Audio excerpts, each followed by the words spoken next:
Hi guys, Tom Morrison here, and let's take a look at your front rack position. Closed grip or open grip?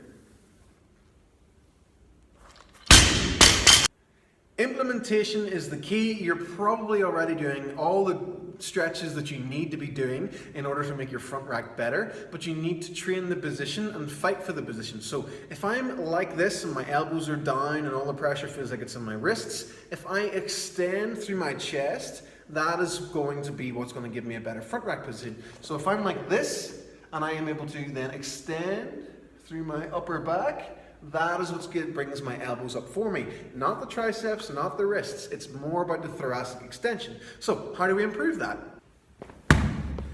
By using the stretches that you're already doing and implementing them. So if I use a bench and go over it, I'm actively trying to crunch over the bench.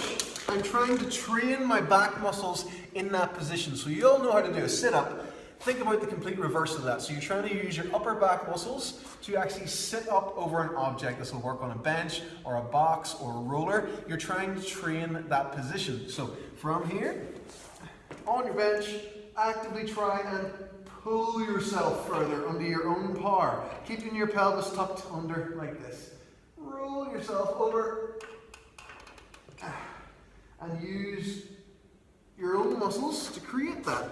Then that is what you're going to implement into your front rack position. So I want to do that exact same thing that I was doing over the bench without the bench. So from here, I'm going to imagine it's still there and I'm opening up my upper back.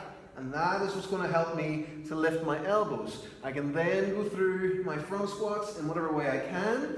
Don't worry if you lose a bit of depth in your squat. Work on that. Work on strengthening your upper back. The squat is a full body movement, so it will carry over. It takes a lot of practice, especially if you've been stuck there for a long time.